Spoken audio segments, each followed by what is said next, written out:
are plenty of people I know personally who have met their partner in the dance scene. They're now happily married. They've got a family, and they love doing everything together, including dancing, and they're still dancing, you know, because that happens too. You meet somebody in the dance scene and then all of a sudden, you know, screw dance, right? That all I need is my partner, and this is really why I came into the dance in the first place, to meet somebody. Now I don't really need the dance anymore, right? So that tends to happen as well. The pros, at least what I've realized and what I've observed, and when things have worked out for me as well in my past, has been the things that contribute to that healthy relationship. And we've talked about this many times in our live chats, is communication, right? One of the most important things to be communicated for a healthy relationship is your intentions. Right, is what is your intention with that person? What do you want from this person? What does that person want from you?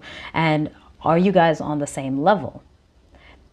That sometimes does take place in the dance scene effectively, right? There's this feeling where you're like, and maybe it starts off casually even, right? You're like, yeah, I don't want anything serious. You know, it's just great that we share the same passion and we can kind of hook up and just have fun with all of this. But then, as time progresses, feelings change and your intentions change and your desire and the things that you want also change. And this is one of the places where the problems start to happen, is because, yes, we're comfortable explaining or expressing rather what we want from somebody in that moment. But as things change, we almost don't want to express it because we feel like, well, this is so good. Why ruin it by communicating this change in what I'm feeling? Or we're scared, you know, of losing it, or we're almost it's almost like feeling this desire to keep what you have on a pretense of what it is, right? You think that there's a relationship and there isn't, because you've agreed that this is something very casual, it's not serious and exclusive, and you want to pretend that it is serious and exclusive, but you never actually talked about it, right?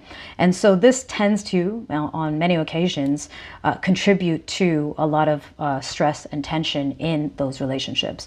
Healthy relationships, I find, communicate this very effectively. You're dating somebody, even if you started by just being practice partners and that's what you want, now you're hanging out and spending time and grabbing lunch, and then one person starts to have an interest, a more of a romantic interest in the other person says, yes, me too, but you're not really interested in a serious relationship, so you both communicate that, everything's good, and then later feelings start to deepen and start to progress, and the relationship starts to progress, and instead of assuming you know what's happening and where it's going and that the other person is on the same wavelength as you communicate that too. You say, hey, listen, you know what, it's been going on like this for quite some time.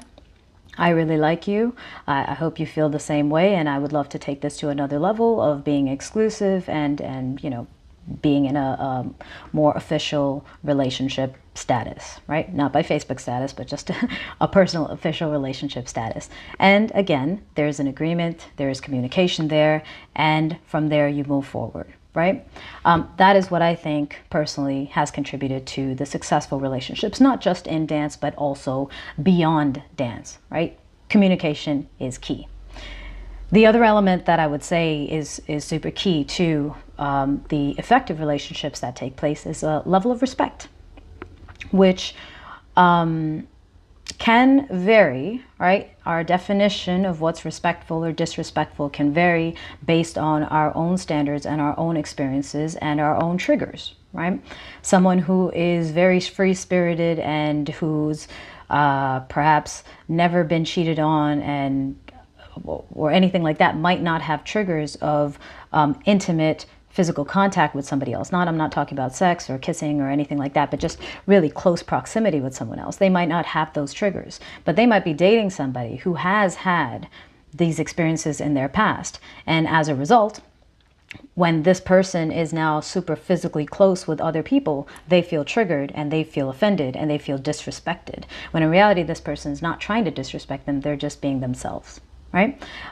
So respect is key. But again, even with respect, there is this element of communication, right? There's no way for me to know what it is that you want, what you feel triggered by, what would offend you, what would make you feel disrespected if I don't communicate with you and you don't communicate with me, all right?